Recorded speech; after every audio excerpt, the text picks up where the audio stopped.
What's up, everybody? Hope everybody's had a wonderful week. Welcome to the Hill Shadows podcast. My name is Jeremiah, and I'm here tonight again with Ashley.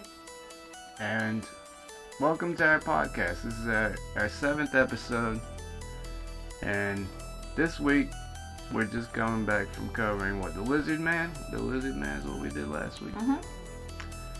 And all this time, I've talked to Ashley about doing one on what we're doing this one on, and it's been a topic I think is very interesting because it is one that could provide somewhat of an explanation for some of the stuff we talk about, right? Possibly. And before we get started, if you're a fan of the strange, the unusual, the paranormal, stuff like that, hit the subscribe button. That's the kind of material we cover on this channel. And make sure you hit the like button, hit the bell button so you don't miss any of our uploads. And I'll let you introduce the topic tonight. You want to let everybody know what we're going to be talking about? Sure. Just kick it off. Tell everybody what we're doing tonight. We are going to be talking about the Nephilim today. The Nephilim. And I will go ahead and tell people what the definition of the Nephilim is. Alright. And the Nephilim are mysterious beings or people in the Bible who are large and strong. The word Nephilim is loosely translated as giants in some translations of the Hebrew Bible, but left untranslated in others. Jewish explanations interpret them as hybrid sons of fallen angels. That's a very interesting thing. And let me go ahead and get to where they reference them as angels. And the main reference is in the book of Genesis. It's only twice that they're even mentioned in the Bible, though. Right. And the passage is ambiguous, and the identity obviously is disputed. And according to the book of Numbers 13, verse 33, they later inhabited Canaan at the time of the Israelite conquest of Canaan. That's one of those books. Numbers and Genesis, actually. So basically, I guess one of the interpretations can mean giants, and says many suggested interpretations are based on the assumption that the word is a derivative of Hebrew verbal root fall, and which would come, I guess, from those that cause others to fall down is what they perceive the Nephilim as. And the Nephilim, if I'm not wrong, they were the sons of God. Right. And the daughters of men. They were the sons of God, the daughters of men, right? Did I say that wrong? Let's see. In the Hebrew Bible, there are three interconnected passages referencing the Nephilim, and two of them come from the Pentateuch. I don't even know how to say that. I'm not sure if I can pronounce that. Pentateuch? I don't know. This word right here. Pentateuchs. I've never seen this word before. I don't want to butcher it. Anyway, the first occurrence takes place in Genesis 6, verses 1 through 4, immediately before the account of Noah's Ark. And, we're all familiar with Noah and his ark, right? They got one of each animal, or two of each known animal, and prepared for the flood before God flooded the world. Ashley and I are both Christians, so we're quite familiar with Bible stuff. But if you're not, that's, God flooded the world and had Noah build an ark to save one of every kind of animal. Anyway, what the scripture says, it two reads... of every kind of animal. Right, that's what I mean. One male, one female, right? Yeah. And anyway, let me go ahead and read this passage. So Genesis 6:4 reads as follows. The Nephilim were in the earth in those days, and also after that, when the sons of God came in unto the daughters of men, and they bore children to them. The same were the mighty men that were of old, the men of renown. Now, where the Jewish publication Society translation simply transliterated the Hebrew Nephilim as Nephilim, the King James Version translated the term as giants. The nature of the Nephilim is complicated by the ambiguity of Genesis 6:4, which leaves it unclear whether they are the sons of God or their offspring, who are the mighty men of old, men of renown. So, the second time they're mentioned in the Bible is actually Numbers 13, verses 32 and 33, where 10 of the 12 spies report that they have seen fearsome giants in Canaan. And there we saw the Nephilim, the sons of Anak, who come of the Nephilim, and we were in our own sight as grasshoppers, and so we were in their sight. And it sounds to me like they're saying they felt like mere insects in comparison to the size of these things. So most of the English translations of Genesis and Numbers render the Nephilim as giants. And this in turn stems from the fact that one of the earliest translations of the Hebrew Bible, the Septuagint, composed in the 3rd or 2nd century BCE, renders the said word as gigantus. The choice made by the Greek translators has been later adopted into the Latin translation, the Vulgate, compiled in the 4th or 5th century, which uses the transcription of the Greek term rather than the literal translation of the Hebrew Nephilim.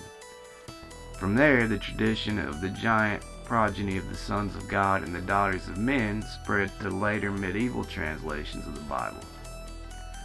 So basically, it sounds like fallen angels bred with human women, and we get these creatures which are known as the Nephilim.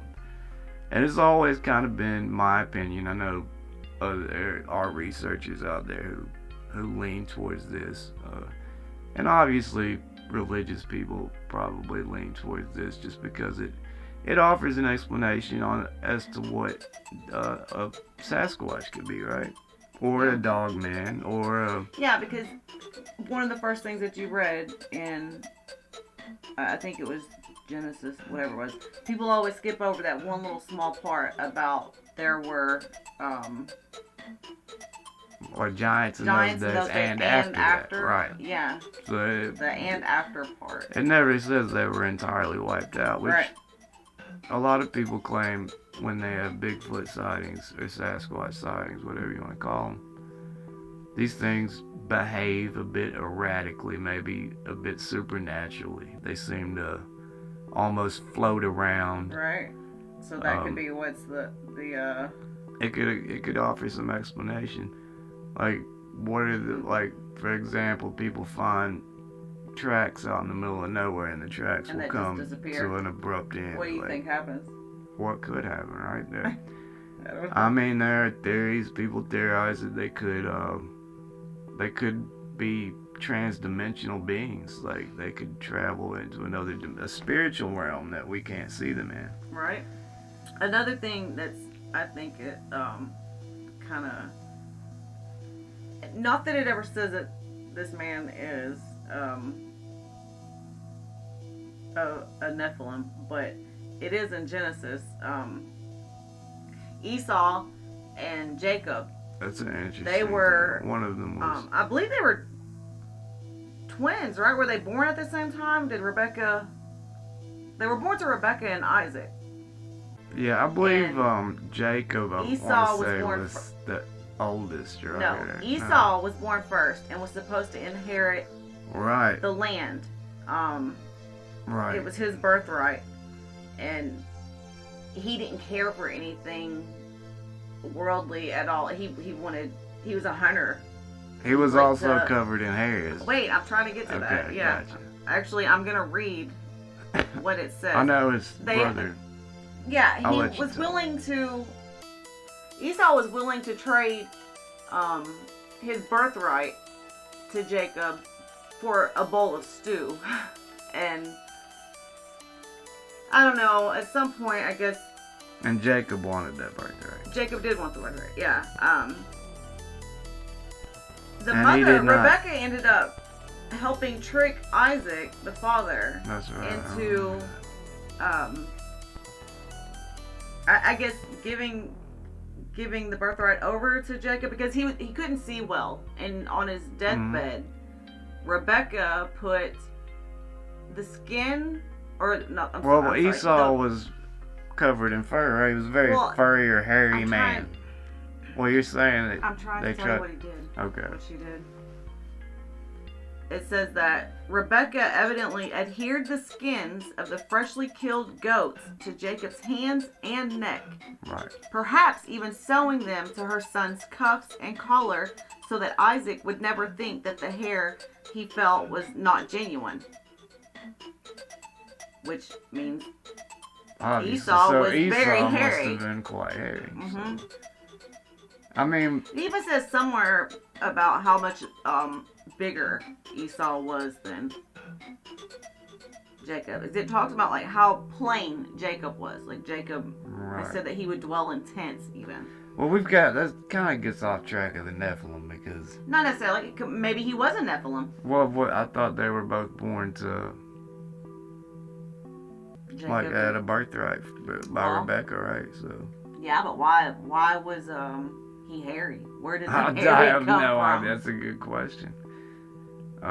It's just another biblical reference to something that could offer explanation. And it's not the only time in the Bible you see anything. Everybody's familiar with the story of David and Goliath. Yeah, I was researching that a little bit to see. There is no reference whatsoever about him being Nephilim either. Actually, maybe something called, what was it? Something with an R, or an A, maybe. Give me a minute. Let me see if I can find this about. So, a lot of people, go ahead with what you got. No, you're good. Because I'm just trying to see what it says Goliath was. The Bible's very controversial, and there's a lot of information. Rephaim? I don't know how to say it. How do you pronounce that? The Rephaim. That's what Goliath was. Yeah, that sounds close to Nephilim, though. It's a similar type word. But anyway, there are books that are not included in the main Bible that people find information about the Nephilim in. And one of those books is the Book of Enoch. Yeah. And also the book I really want to read that book. Jubilees. And one thing I found very interesting about this, and you guys will hear in what I'm reading, is these things, you'll hear the term watchers. And I'm sure you've heard this term before. And they give that term to Sasquatch that they're... Right. Well, right. So, basically, the story of the Nephilim is obviously further elaborated in the Book of Enoch. The Greek, Aramaic, and main Ge'ez manuscripts of 1st Enoch and Jubilees, obtained in the 19th century and held in the British Museum and Vatican Library, connected the origin of the Nephilim with the fallen angels, and in particular with the egregori. Whoa. Samyaza, an angel of high rank, is described as leading a rebel sect of angels in a descent to earth to have sexual intercourse with human females. And it came to pass, when the children of men had multiplied, that in those days were born unto them beautiful and comely daughters, and the angels, the children of the heaven, saw and lusted after them, and said to one another, Come, let us choose our wives from among the children of men, and beget us children. And Semjaza, who was their leader, said unto them, I fear you will not indeed agree to do this deed, and I alone shall have to pay the penalty of a great sin. And they all answered him and said, Let us all swear an oath, and all bind ourselves by mutual imprecations, not to abandon this plan, but to do this thing. Then swear they all together, and bound themselves by mutual imprecations upon it. And they were in all 200, who descended in the days of Jared on the summit of Mount Hermon. And they called it Mount Hermon, because they had sworn and bound themselves by mutual imprecations upon it. In this tradition, the children of the Nephilim are called the Eliaud, who are considered a separate race from the Nephilim, but they share the fate of the Nephilim. Some believe the fallen angels who begat the Nephilim were cast into Tartarus, a place of total darkness. An interpretation is that God granted 10% of the disembodied spirits of the Nephilim to remain after the flood as demons to try to lead the human race astray until the final judgment. In addition to Enoch, the book of Jubilees 7 verses 21 through 25 also states that ridding the earth of these Nephilim was one of God's purposes for flooding the earth in Noah's time. These works describe the Nephilim as being evil giants. There are also allusions to these descendants in the deuterocanonical books of Judith, Sirach, Baruch, and Wisdom of Solomon, and in the non-deuterocanonical that's a long word. The non-deuterocanonical Maccabees. I'm sorry I butchered that. The New Testament Epistle of Jude cites from 1 Enoch 1:9, which many scholars believe is based on Deuteronomy 33 verse 2. To most commentators, this confirms that the author of Jude regarded the Enochic interpretations of Genesis 6 as correct. However, others have questioned this. So, yeah, I mean, that's interesting. So, I just want to say this. The giants in the Bible, if you look up how tall the giants actually were, it says in Enoch they were great giants whose heights were 300 cubits. A cubit being 18 inches, 45 centimeters. This would make them 450 feet tall. Wow. That's insane to me. That's not anything. That's kind of unfathomable. It is, which makes me, have you ever heard people talk about mountains? If you look at them sideways sometimes, the way they look almost resemble or sometimes even rocks. I don't know, like a giant laying dead. What if that is in fact fossilized? That would be Nephilim. That would be crazy. I mean, that would be the size, right? If they're 450 feet tall. Right. Yeah. Or you would almost not even know you were. You'd have no idea. Walking across. Nope.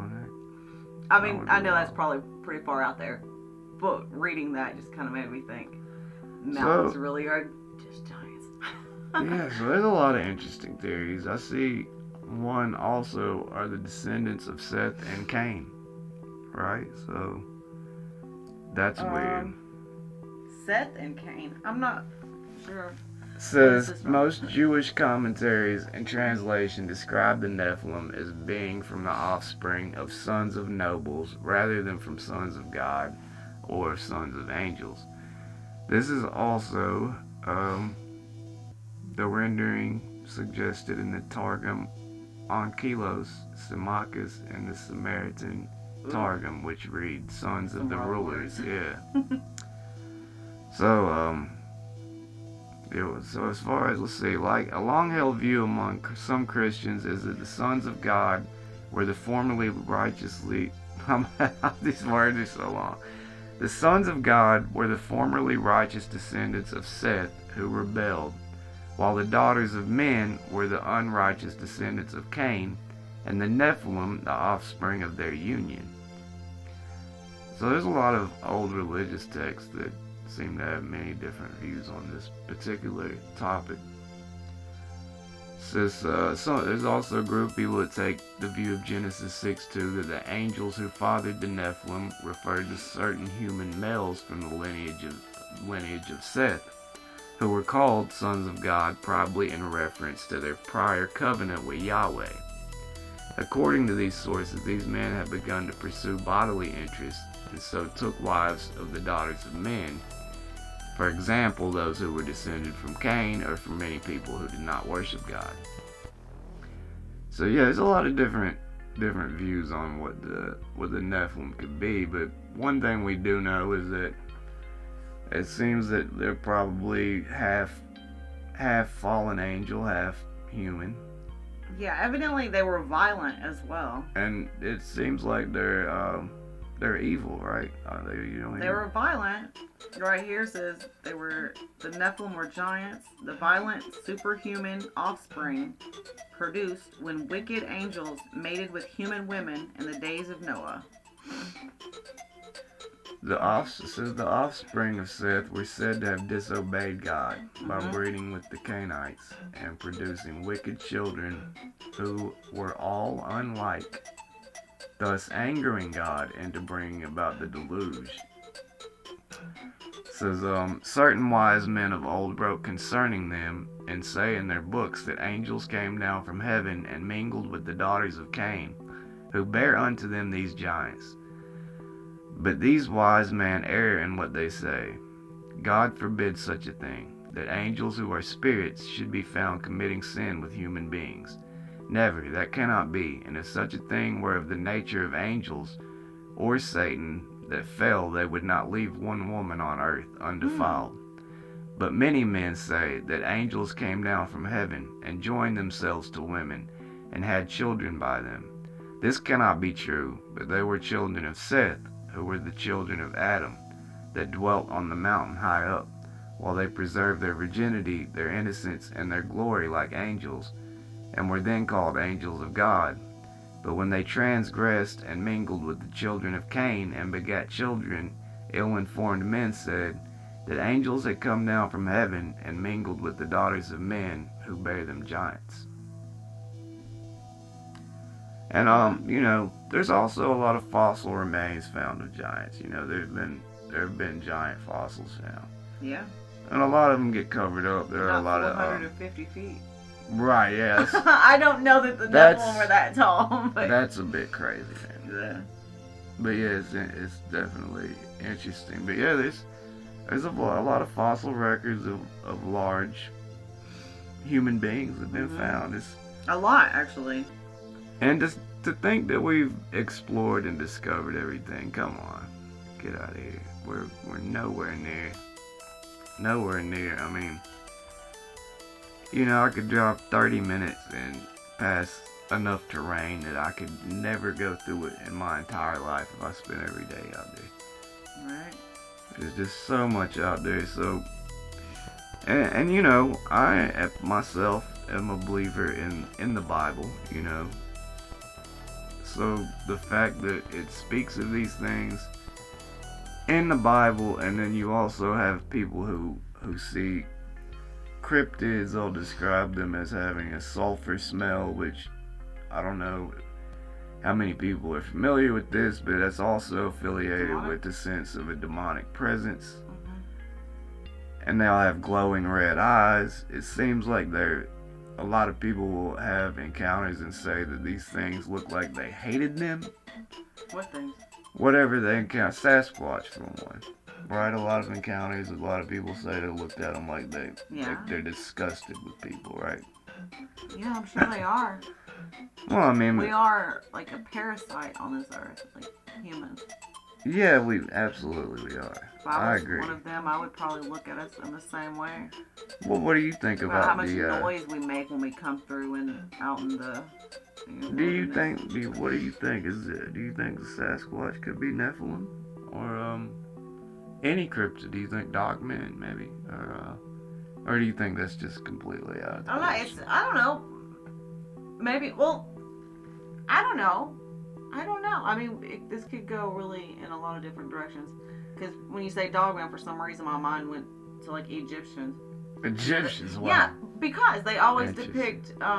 They do. That's true. Yeah. I can't think of what the god's name is, but it's a human body with the dog head. I don't know. I don't know. Is there a description of like what the Nephilim actually looked like? I don't think anybody knows. Does it not say anywhere in the Bible? No, the Bible briefly touches on it. The only descriptions you really get, like as I was saying before, is they were large, right? Right. And I mean, the Book of Enoch has a little more information as far as where they came from. But yeah, as you were saying, what do you think? I think it's possible. I find it interesting because people who do go really into it and research the subject matter, I find it fascinating because all the people who really get into it, as soon as they think they're getting somewhere, they realize like they don't know anything about these things.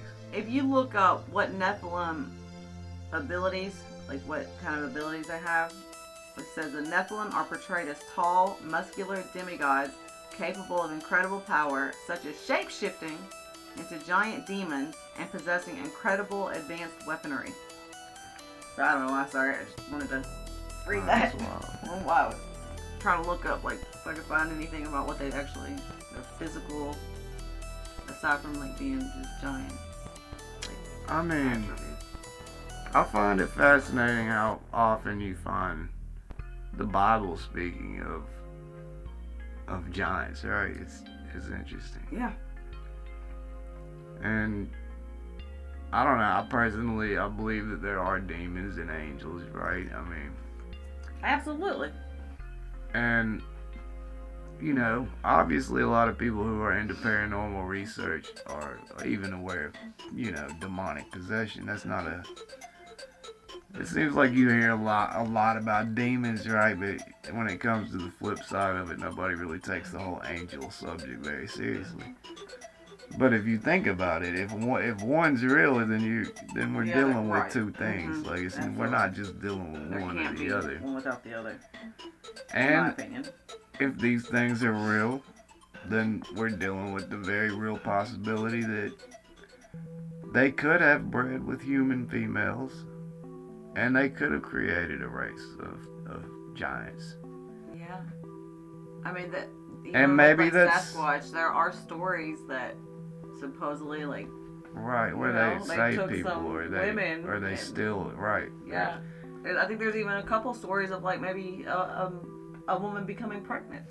And I think it's one of the coolest things. I think is like we really don't have the description, so it could be right. It could be.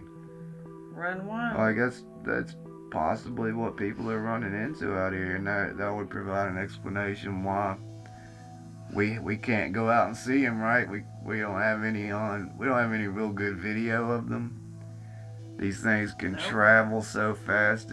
I mean, maybe they're not moving, they're not outrunning us. Maybe they're just vanishing into a spiritual realm. Or yeah. I mean, we're so limited as human beings. In so many ways, not just like physically, but even like our vision, our hearing, is very limited. And I've always said that I think they remain hidden because they play off of our limitations. They are fully aware of our limitations. And as long as they're able to surpass our limitations, which doesn't take much, they're going to be able to stay hidden from us. But as far as the supernatural abilities that a lot of the encounters, and I don't want to specifically just talk about Sasquatch because we have covered. It's easy to do though. It's my favorite subject. It really is easy to do, but we've talked about skinwalkers and dogmen and, you know, aliens. You know, it's there's no real description, so what these things could look like, it could be a number of things. And seeing as they exist at all, they've been reproducing for, you know, millions of years probably. So they probably look different depending on where they're located. The more you breed with humans, the more you're gonna lose. Changes. Yeah, you're probably. You just get like genetic altering, right? It just alters your genetics. But I've always been fascinated with this topic. Like, just anytime I've read anything about the Nephilim or studied anything, it's always popped in my head. Like, what if these things are Sasquatch? I just wish it wasn't so limited. How much, like, what is there about them? Well, there's actually a lot about them, and there's so much about them that you could really spend more time than we have to talk about them. As you were talking about it with David and Goliath. You said Goliath. Goliath was a Rephaim? Yeah. Well, that's also in the Bible, and that's supposedly a race of giants as well. Yeah, it is. Yeah. So, we could go on about that, and that's a whole different subject matter, but evidently it wouldn't surprise me to run into a giant, right? And who knows what a giant is? I mean, size is all relative, so maybe we're just extremely small and we don't realize it. Maybe. What if 6 foot tall is short as all get out? We just don't know it. I mean, with how big the earth actually is, we are like little ants. I mean, I keep my mind open. I'm not. It takes a lot of surprise. So.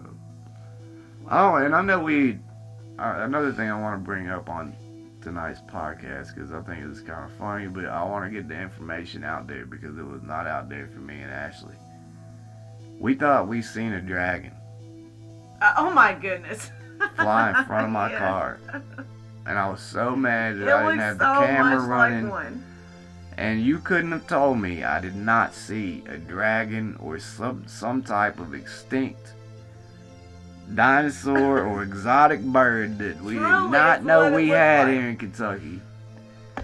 And I mean, it flew right in front of our windshield on our way home one day. And it was so close, Ashley was even able to look back and see it behind the car. I just knew it looked weird. It had a long tail. We don't have stuff like that. Well, I seen my uncle had posted a picture of a flying peacock on Facebook about a week ago. So dumb. I did not know peacocks flew like that. We seen a flying peacock, people. Peacocks fly. At least. And they look like they look like a phoenix. If you guys know what, like the phoenix rising from the ashes, like the mythological creature, the phoenix. Flying peacock. So if you guys don't know, peacocks are out here flying around looking like dragons. So I'll let you know, public service announcement. You've heard it from Hill Shadows first.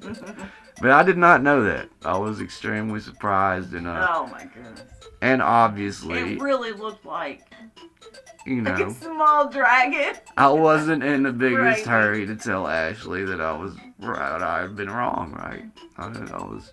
No, I love that. If you can find out. I did not want to run up and be like, hey, yeah, that dragon was actually a peacock. What was so weird about it though when it happened was like that old military helicopter when we first turned down the road.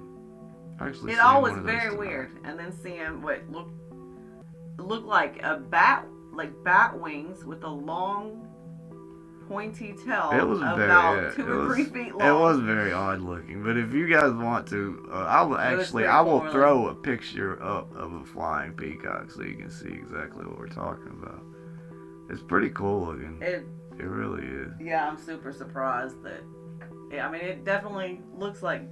It's similar to what I saw, but I mean, like you said, when I saw it, I was looking behind the car. That along with the other things we had seen around that period of time, I think also made me lean toward believing it was something a little crazy because wasn't it around that time when a lot of very strange things when I seen the black triangle above the house? Yeah.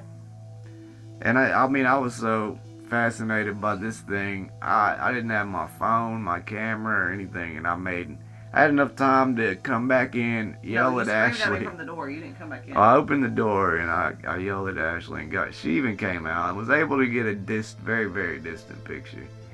Not a good picture, or I would share it. But I will share what we seen. A picture of what we seen. Have we not done anything about you? But I mean, I was just. This thing was so close. No, we haven't. We'll probably do that next week. This thing was literally so close and moving so slow. It's not like it was trying to not be seen or whatever. Like, I had plenty of time to come get my camera. I was just, I was trying to piece it together in my brain because what was happening, what you're seeing. It was hard for me to believe that I was looking at something that wasn't supposed to be there, and it was being so out in the open about it. Like, I kept trying to figure out what it was. Like, maybe it couldn't have been 500 foot up. It was right. So low. I'd walked out back, I guess around what, 10 or 11 o'clock? About 10:30. 10:30. Mm-hmm. Looked straight up above my head, and yeah, black triangle had a red light in the middle and like a white light at each point. And I think the red light might have been blinking. And was the red light was blinking. Yeah. It made absolutely no zero noise. Sound. You couldn't see it was no signs of a propulsion system or anything like that. And going like super slow, a couple miles an hour. I had plenty of time to come get a camera, and I was just not. I'll tell you what, I haven't left my camera out of sight after dark since then, and I haven't seen anything like that since then. So, I mean, even after it went over, there were a dozen like little. It was light things in the sky after it went over. Like, yeah, there were other things like accompanying it, right? Mm-hmm. Like flying pretty erratically. Just the triangle, the black triangle. It was. Yeah, it was like a swarm. It was almost like the black triangle was like the mothership, and you had these other little small things around it. Even like thinking back about it, like sometimes when I go out on the porch and I look up, like my mind is just. It was.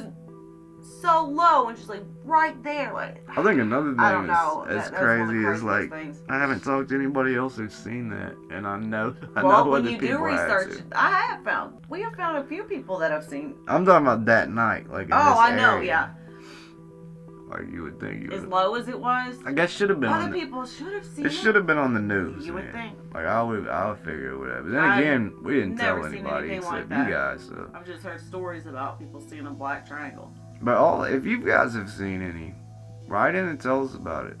Especially I know we haven't. Black triangle, if you've seen that. We haven't shared our email address yet tonight, but it is hillshadowsky@yahoo.com, and we'd love to hear any stories you guys have. I know, we got listeners from all over the world, so if you guys have any strange encounters or weird occurrences wherever you happen to be at on the globe, and would like to share them, just write into us and we'll share it on one of our shows for you guys. But yeah, it was an interesting encounter, and we will cover that topic in more detail one night. But is there anything else you want to cover about Nephilim or just in general? I know a lot of people probably busy watching Stranger Things tonight, because that's the end of that just came out on Netflix, so that's a big thing. So if you're not, hopefully you're listening to this and having a good time. And if you enjoy subject matter like this, hit the subscribe button and make sure you don't miss our weekly uploads. We try to get as much stuff on here as we can. Sometimes life can get kind of busy, but when it's not, we'll try to stay busy, getting as much content uploaded as we can. We do have something new we've been doing, and that's it's something just called Stories of Strangeness, is what I titled it. I don't know. It sounded like a good idea to me at the time, but it's not like set in stone. I didn't write it in a rock. I didn't like chisel it in a rock or nothing. So. Okay. But it was just I didn't want to just say stories. I figured it's a high strangeness type event. Stories of strangeness. But anyway, right, and yeah, I'll have Ashley read those. What I plan on doing is I will write the story. I will get as much information as I can from the people that want to tell me these stories. None of these stories, by the way, will be fictional. These are all going to be true accounts. Mm-hmm. I will write them in story form. I will have Ashley read them, and I will also illustrate it to some extent. I'm not going to go crazy with it because that could really tie up a whole lot of time if I got in depth with it. So I want to keep the illustration part kind of simple. Right. But it's something I think you guys will enjoy. Our cat at the door going Our cat crazy. is at the door, but I don't think he's got anything to add to the podcast tonight, so he can stay on the other side. He might have something to say. But anyway, we'll let you guys get on started with your 4th of July weekend. It's a holiday weekend. Everybody's excited, which I don't know. Are you excited about celebrating your independence this weekend? I don't ever feel like we really have. I don't necessarily think of it as my independence. That's what it is, but, right? I mean, I like watching fireworks. I enjoy celebrating what freedoms we have. I'll say that. I could talk about that a bit, but I won't because that'll... Well, if we did, we should at least start another channel and do it. I don't know, man. I'm not against. I'm not a political dude. I'm not gonna do politics are for the birds. And yeah, we're not a political channel. We're not a political channel. Oh my god. We're not a political channel. We just talk about weird stuff, which I guess we should talk about politics, right? And not to mention, one last thing I'm going to say before I get off here. And first of all, I'm going to say subscribe, hit the like button, share the video, and as they say, tickle that little bell so you receive notifications. The government is all controlled by reptilians. I want to leave that with you guys. And if you want more on that, just check out our last week's podcast on the Lizard Man. But you guys have a wonderful weekend. Happy 4th of July. You guys stay safe out there. Don't get into any trouble. And birds aren't real. Yeah, obviously birds aren't real. The listeners know that. Anyway, you guys, shoot us an email. We want to hear from you guys. We want to hear your stories or just say hi to us, whatever. hillshadowsky@yahoo.com. My name is Jeremiah, and I've been here with Ashley. And we are Hill Shadows. We will catch you guys next week. Peace. Bye.